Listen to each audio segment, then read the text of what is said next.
ఓం శాంతి 24/11/2023 మధురమైన పిల్లలు, ఎప్పుడైతే హృదయంలో సత్యత మరియు స్వచ్ఛత ఉంటాయో అప్పుడే మీ సత్యమైన మాటల యొక్క బాణం తగులుతుంది. మీకు సత్యమైన తండ్రి యొక్క సాంగత్యం లభించింది కావున సత్యమైన వారిగా అవ్వండి. ప్రశ్న: మీరందరూ విద్యార్థులు. మీరు ఏ విషయంపై ధ్యానం ఉంచడం అవసరము? జవాబు: ఎప్పుడైనా ఏదైనా పొరపాటు జరిగితే సత్యం చెప్పాలి. సత్యం చెప్పడం ద్వారానే ఉన్నతి జరుగుతుంది. మీరు మీ సేవ ఇతరులతో చేయించుకోకూడదు. ఒకవేళ ఇక్కడ సేవ చేయించుకున్నట్లయితే అక్కడ చేయాల్సి ఉంటుంది. విద్యార్థులైన మీరు మంచి రీతిలో చదువుకుని ఇతరులను చదివించినట్లయితే తండ్రి కూడా సంతోషిస్తారు. తండ్రి ప్రేమసాగరుడు. వారి ప్రేమేమిటంటే వారు పిల్లలను మిమ్మల్ని చదివించి ఉన్నతమైన పదవిని ప్రాప్తింపజేస్తారు. పాట: ఈ ఆటనంతా ఎవరు రచించారు? ఓం శాంతి. ఈ రోజుల్లో మేము గీతా జయంతిని జరుపుకుంటున్నాము అనే సమాచారాలు వస్తూ ఉంటాయి. ఇప్పుడు గీతకు ఎవరు జన్మనిచ్చారు అన్నది టాపిక్. జయంతి అని అంటున్నారంటే మరి తప్పకుండా జన్మ కూడా జరిగింది కదా. దానిని శ్రీమద్ భగవద్గీత జయంతి అని అంటున్నారంటే మరి తప్పకుండా దానికి జన్మనిచ్చేవారు కూడా కావాలి కదా. అందరూ శ్రీకృష్ణ భగవాన్ వాచ అంటారు. మరి అటువంటప్పుడు శ్రీకృష్ణుడు మొదట వచ్చి గీత తర్వాత రావాలి. గీతా రచయిత తప్పకుండా కావాలి. ఒకవేళ శ్రీకృష్ణుడు జన్మనిచ్చారు అని అన్నట్లయితే మొదట శ్రీకృష్ణుడు ఉండాలి, ఆ తర్వాత గీత రావాలి. కాని శ్రీకృష్ణుడు చిన్న బాలుడు, అతను గీతను వినిపించలేరు. గీతకు జన్మనిచ్చేవారెవరు అన్నది నిరూపించాలి. ఇది గుహ్యమైన విషయం. శ్రీకృష్ణుడైతే తల్లి గర్భం నుండి జన్మ తీసుకుంటారు. అతను సత్యుగ రాకుమారుడు. అతను గీత ద్వారా రాజయోగాన్ని నేర్చుకుని స్వయం రాజకుమారుని పదవిని పొందారు. ఇప్పుడు గీతకు జన్మనిచ్చేదెవరు? పరంపిత పరమాత్మ శివుడా లేక శ్రీకృష్ణుడా? శ్రీకృష్ణుణ్ణి వాస్తవానికి త్రిలోకనాథుడు, త్రికాలదర్శి అని కూడా అనలేరు. త్రిలోకనాథుడు, త్రికాలదర్శి అని ఒక్కర్నే అంటారు. త్రిలోకనాథుడు అనగా 3 లోకాలపై రాజ్యం చేసేవారు. మూలవతనం, సూక్ష్మవతనం, స్థూలవతనం, ఈ మూడింటిని త్రిలోకాలు అంటారు. వీటి గురించి తెలిసినవారు త్రిలోకనాథుడు, త్రికాలదర్శి అయిన పరంపిత పరమాత్మ శివుడు. ఈ మహిమ వారిదే, అంతేగాని శ్రీకృష్ణునిది కాదు. శ్రీకృష్ణుడి మహిమ 16 కళల సంపూర్ణుడు, సర్వగుణ సంపన్నుడు. అతణ్ణి చంద్రునితో పోలుస్తారు. పరమాత్మను చంద్రునితో పోల్చరు. వారి కర్తవ్యమే వేరు. వారు గీతకు జన్మనిచ్చే రచయిత. గీతాజ్ఞానం మరియు రాజయోగం ద్వారానే దేవతలు రచించబడతారు. మనుషులను దేవతలుగా తయారు చేసేందుకు తండ్రి వచ్చి జ్ఞానాన్ని ఇవ్వాల్సి ఉంటుంది. ఇప్పుడు ఈ విషయాన్ని అర్థం చేయించేందుకు చాలా చురుకైన బ్రహ్మ కుమార కుమారీలు కావాలి. అందరూ ఒకే విధంగా అర్థం చేయించలేరు. కుమార్తెలు కూడా అందరూ నంబర్వారుగా ఉన్నారు. టాపిక్ కూడా ఈ విధంగా పెట్టాలి: శ్రీమద్ భగవద్గీతకు ఎవరు జన్మనిచ్చారు? దీని కొరకు వ్యత్యాసాన్ని అర్థం చేయించాలి. భగవంతుడైతే ఒక్కరే. వారు పరంపిత పరమాత్మ శివుడు. ఆ జ్ఞానసాగరుడి నుండి జ్ఞానాన్ని విని శ్రీకృష్ణుడు ఈ పదవిని పొందారు. సహజ రాజయోగం ద్వారా ఈ పదవిని ఎలా పొందారు అని ఈ వివరణ ఇవ్వాల్సి ఉంటుంది. బ్రహ్మ ద్వారానే తండ్రి మొదట బ్రాహ్మణులను రచిస్తారు. వేదశాస్త్రాల సారమంతటిని వినిపిస్తారు. బ్రహ్మతో పాటుగా బ్రహ్మ ముఖవంశావళి కూడా కావాలి. బ్రహ్మకే త్రికాలదర్శి యొక్క జ్ఞానం లభిస్తుంది. త్రిలోకి అనగా 3 లోకాల జ్ఞానం కూడా లభిస్తుంది. 3 కాలాలు అని ఆది మధ్యాంతాలను కలిపి అంటారు. అలాగే 3 లోకాలు అనగా మూల, సూక్ష్మ, స్థూల వతనాలు. ఈ పదాలను గుర్తుంచుకోవాలి. చాలామంది పిల్లలు మర్చిపోతారు. దేహ అహంకారం రూపీ మాయ మరిపింపజేస్తుంది. కావున గీతా రచయిత పరంపిత పరమాత్మ శివుడు, అంతేకాని శ్రీకృష్ణుడు కాదు. పరంపిత పరమాత్మే త్రికాలదర్శి మరియు త్రిలోకనాథుడు. శ్రీకృష్ణునిలో లేక లక్ష్మీనారాయణలో ఈ జ్ఞానం లేనేలేదు. ఎవరైతే ఈ జ్ఞానాన్ని తండ్రి నుండి పొందారో వారు విశ్వాధిపతులుగా అయ్యారు. ఎప్పుడైతే సద్గతి లభిస్తుందో అప్పుడిక ఈ జ్ఞానం బుద్ధి నుండి మాయమైపోతుంది. సర్వుల సద్గతిదాత వారొక్కరే. వారు పునర్జన్మలు తీసుకోరు. పునర్జన్మలు సత్యుగ ఆది నుండి ప్రారంభమయ్యాయి. కలియుగాంతం వరకు 84 జన్మలు తీసుకుంటారు. ఈ వివరణ ఇవ్వాల్సి ఉంటుంది. అందరూ 84 జన్మలు తీసుకోరు.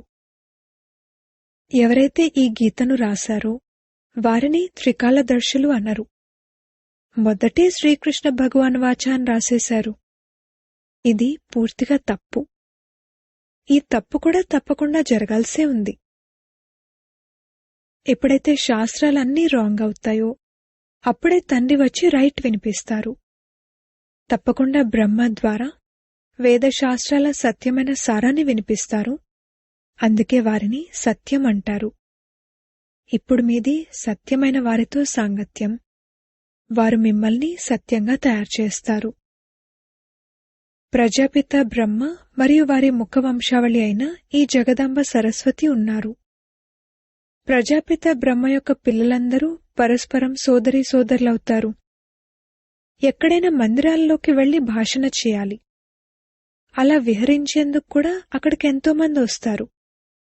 ఒక్కరికి అర్థం చేయించినట్లయితే సత్సంగం మొదలైపోతుంది.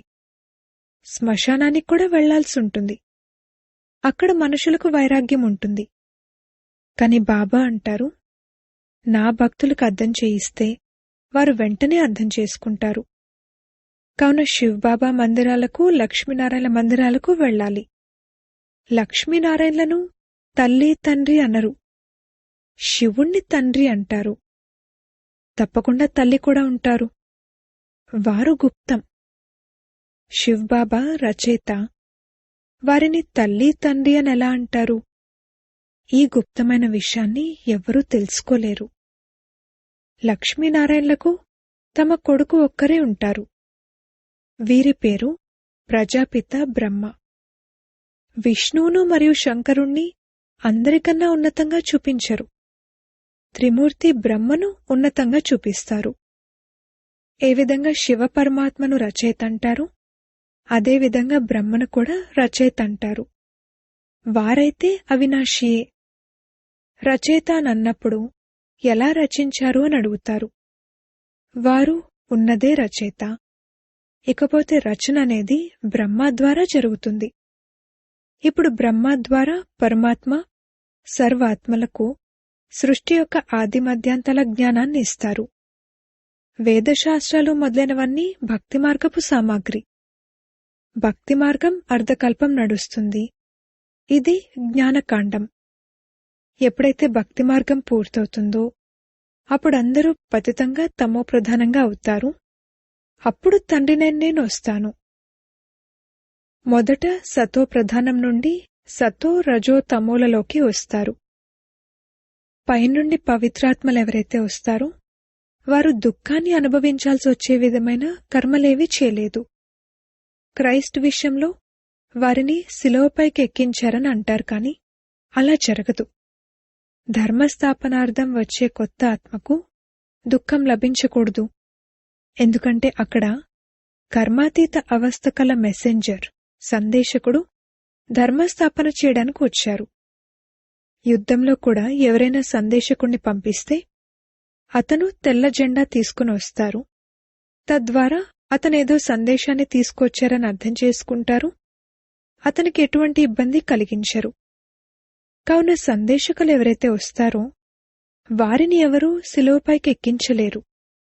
దుఃఖం ఆత్మే అనుభవిస్తుంది. ఆత్మ నిర్లేపి కాదు. ఈ విషయం రాయాలి. ఆత్మను నిర్లేపి అనడం తప్పు. ఈ మాట ఎవరన్నారు? శివ భగవాన్ వాచ. ఈ పాయింట్ను మీరు నోట్ చేసుకోవాలి. ఇలా రాసేందుకు చాలా విశాలమైన బుద్ధి కావాలి. ఒకవేళ క్రిస్టియన్లు ఎవరైనా ప్రదర్శనలకు వస్తే క్రైస్ట్ యొక్క ఆత్మను శిలువపైకి ఎక్కించలేదని వారికి కూడా చెప్పొచ్చు. ఇకపోతే ఎవరిలోకైతే వారు ప్రవేశించారో ఆ ఆత్మకు దుఃఖం కలిగింది. ఇటువంటి విషయాలను విని ఆశ్చర్యపోతారు. ఆ పవిత్ర ఆత్మ వచ్చి గాడ్ ఫాదర్ డైరెక్షన్ అనుసారంగా ధర్మస్థాపన చేసింది. ఇది కూడా డ్రామాయే. డ్రామాను కూడా చాలామంది అర్థం చేసుకుంటారు, కాని దాని ఆది మధ్యాంతాల గురించి తెలియదు. ఇటువంటి విషయాలను విని వారెంతో కొంత అర్థం చేసుకునేందుకు ప్రయత్నిస్తారు. కృష్ణుని కూడా ఎవరూ నిందించలేరు. తప్పకుండా నిందలు ఇప్పుడే లభిస్తున్నాయి. ఎవరికి? శివబాబా కాదు, ఈ సాకారునికి. టీచర్ అయితే బాబాయే. వారు పవిత్రాత్మ, ఇతను అపవిత్రమైన వారు పవిత్రంగా అవుతున్నారు. ఎవరైతే అర్థం చేసుకున్నారో వారు సంకోచించకుండా చెప్తారు. లేకపోతే వీళ్లకిది నేర్పించడం జరిగిందేమో అని వారు భావిస్తారు.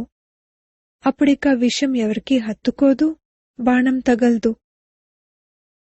సత్యత, స్వచ్ఛత ఎంతో కావాలి. ఎవరైతే స్వయం వికారిగా అవుతారో వారు ఇతరులకు కామం మహాశత్రు అని చెప్తే బాణం తగల్దు. ఏ విధంగానైతే పండితుని ఉదాహరణ ఉంది. రామా రామా అని అంటూ ఉన్నట్లయితే నదిని లేక సాగరాన్ని దాటేయొచ్చు అని చెప్తారు. ఇది ఇప్పటి విషయమే. శివబాబా అంటారు, నన్ను స్మృతి చేయడం ద్వారా మీరు ఈ విషయ సాగరాన్ని దాటేస్తారు. ఏ సాగరం? అది పండితులకు తెలీదు. వేశ్యాలయం నుండి శివాలయంలోకి వెళ్ళిపోతారు. చాలా మంచి రీతిలో శ్రీమతంపై నడవాలి. బాబా, మీరు ప్రేమించండి లేక తిరస్కరించండి అని అంటారు కదా. ఇక్కడైతే కేవలం వివరణ ఇవ్వడం జరుగుతుంది. అయినా కొందరు మృతులుగా అయిపోతారు. పిల్లలు రాసుకోవాలి, చదువుకోవాలి. తండ్రి ప్రేమసాగరుడు అనగా చదివించి ఉన్నతమైన పదవిని ప్రాప్తింపజేస్తారు. ఇదే వారి ప్రేమ. తండ్రి చదివించినప్పుడు చదువుకుని ఇతరులను కూడా చదివించాలి. తండ్రిని సంతోషపరచాలి. తండ్రి సేవలో తత్పరులై ఉండాలి. తండ్రి సేవేమిటంటే తమ తనువు, మనసు, ధనములతో భారత్ యొక్క సత్యమైన సేవను చేయడం. మీరు పెద్ద గొంతుతో స్పష్టంగా అర్థం చేయించాలి. అందరూ నంబర్వారుగా ఉన్నారు. రాజధానిలో కూడా నంబర్వారుగా ఉంటారు. వీరు దైవీ రాజధానిలో ఏ నెంబర్ తీసుకుంటారు అనేది టీచర్ అర్థం చేసుకుంటారు. ఎవరెవరు ముఖ్యులుగా అవుతారు అనేది సేవ ద్వారా అర్థం చేసుకోవచ్చు. స్వయం కూడా అర్థం చేసుకుంటారు. మేం మమ్మా బాబా అంత సేవ చేయకపోతే దాసదాసీలుగా అవ్వాల్సుంటుంది అని. మున్ముందు మీ అందరికీ అన్నీ తెలుస్తాయి. మేం శ్రీమతంపై నడవలేదు అన్నది స్పష్టంగా అర్థమవుతుంది. పిల్లలను మీరు ఈ సమయంలో విద్యార్థులు, ఈ సమయంలో మీరు మీ దాసీలను తయారు చేసుకుంటే స్వయం కూడా దాసీగా అవ్వాల్సుంటుంది. ఇక్కడ మహారాణిగా అవ్వడమంటే అది దేహాభిమానం. బాబా, ఈ పొరపాటు జరిగింది అని సత్యం చెప్పాలి. ఇప్పుడు సంపూర్ణంగానైతే అందరూ అవ్వలేదు. పరీక్షల్లో ఫెయిల్ అయితే సిగ్గుపడతారు కూడా. బాబాకు రాత్రి ఆలోచన నడిచింది. మనుషులు 21 జన్మలంటారు, గాయనం కూడా చేస్తారు. ఇప్పుడు ఈ ఈశ్వరీయ జన్మ ఒకటి వేరు. 8 జన్మలు సత్యుగంలో, 12 జన్మలు త్రేతాలో, 21 జన్మలు ద్వాపరంలో, 42 జన్మలు కలియుగంలో. మీ ఈ ఈశ్వరీయ జన్మ అన్నింటికన్నా ఉన్నతమైన జన్మ. ఇది దత్తత తీసుకోబడిన జన్మ. బ్రాహ్మణులైన మీకే ఈ సౌభాగ్యశాలి జన్మ ఉంది. అచ్చా, మధురాతి మధురమైన సిక్కిలదే పిల్లలకు మాతా పిత బాప్దాదాల ప్రియస్మృతులు మరియు గుడ్ మార్నింగ్. ఆత్మిక పిల్లలకు ఆత్మిక తండ్రి నమస్తే. ధారణ కొరకు ముఖ్య సారము. మొదటి పాయింట్, ప్రేమ సాగరుడైన తండ్రి ప్రేమకు రిటర్న్ ఇవ్వాలి. మంచి రీతిలో చదువుకుని చదివించాలి. శ్రీమతంపై నడవాలి. 2వ పాయింట్, సత్యతతో మరియు స్వచ్ఛతతో మొదట స్వయంలో ధారణ చేసి ఆ తర్వాత ఇతరుల చేత ధారణ చేయించాలి. ఒక్క తండ్రి సాంగత్యంలో ఉండాలి. వరదానము: నిమిత్తాత్మలిచ్చే డైరెక్షన్ల మహత్వాన్ని తెలుసుకుని పాపాల నుండి ముక్తులుగా అయ్యి వివేకవంతులుగా కండి. వివేకవంతులైన పిల్లలెవరైతే ఉంటారో వారెప్పుడూ ఇలా ఆలోచించరు, ఈ నిమిత్తాత్మలు ఏ డైరెక్షన్లైతే ఇస్తున్నారో అవి బహుశా ఎవరైనా ఏదైనా చెప్పటంతో ఇస్తున్నారేమో అని. నిమిత్తమై ఉన్న ఆత్మల పట్ల ఎప్పుడూ ఎటువంటి వ్యర్థ సంకల్పాలు రానివ్వకూడదు. ఒకవేళ ఎవరైనా మీకు సరైంది కాదు అని అనిపించే నిర్ణయాన్ని ఇచ్చినా సరే, మీరు అందులో బాధ్యులు కారు. మీకు పాపం తయారవ్వదు. ఎందుకంటే ఎవరైతే వీరిని నిమిత్తులుగా చేశారో ఆ తండ్రి పాపాన్ని కూడా మార్చేస్తారు. ఇది గుప్తమైన రహస్యం, గుప్తమైన మెషినరీ. స్లోగన్: ఎవరైతే విశ్రాంతి ప్రియులుగా కాకుండా ప్రభు ప్రియులుగా మరియు విశ్వప్రియులుగా ఉంటారో వారే నిజాయితీ పరులు. మాతేశ్వరి గారి మధుర మహావాక్యాలు. మనుషులకు 84 జన్మలున్నాయి. అంతేకాని 84 లక్షల యోనులలోకి ప్రవేశించరు. ప్రభు పిల్లలైన మమ్మల్ని ఆవలి తీరానికి తీసుకువెళ్ళండి అని మనమేదైతే అంటామో, ఇక్కడ ఆవలి తీరం అంటే అర్థమేమిటి? మనుషులేమనుకుంటారంటే ఆవలి తీరం అంటే జనన మరణ చక్రంలోకి రాకపోవడం, అనగా ముక్తులుగా అయిపోవడం అని. ఇప్పుడివి మనుషులనుకునే మాటలు. కాని తండ్రి ఏమంటారంటే, పిల్లలు, నిజంగా ఎక్కడైతే సుఖశాంతులున్నాయో, దుఃఖ అశాంతులుండవో దానిని ప్రపంచమనరు. మనుషులు సుఖాన్ని కోరుకుంటున్నారంటే అది తప్పకుండా ఈ జీవితంలోనే ఉండాలి. ఇప్పుడు అదైతే సత్యుగి వైకుంఠం, దేవతల ప్రపంచం. అక్కడ సదా సుఖమయమైన జీవితం ఉండేది. ఆ దేవతల్నే అమరులు అంటారు. ఇప్పుడు అమరులు అన్నదానికి కూడా అర్థమేమీ లేదు. అయితే దేవతల ఆయు ఎంత ఎక్కువగా ఉంటుందంటే వారెప్పుడూ మరణించరు అన్నట్లు కాదు. ఇలా చెప్పడం వారి పొరపాటు. ఎందుకంటే వారు అలా లేరు. వారి ఆయువు సత్యుగం నుండి మొదలుకుని త్రేతా వరకు ఉండదు. కాకపోతే దేవీదేవతల జన్మలు సత్యత్రేతాయుగాలలో ఎన్నో ఉన్నాయి. 21 జన్మలు వారు బాగా రాజ్యం చేశారు. మరియు ఆ తర్వాత ద్వాపరం నుండి కలియుగాంతిమం వరకు 63 జన్మలుంటాయి. వారికి మొత్తం ఎక్కే కళకు చెందిన జన్మలు 21 మరియు దిగే కళకు చెందిన జన్మలు 63.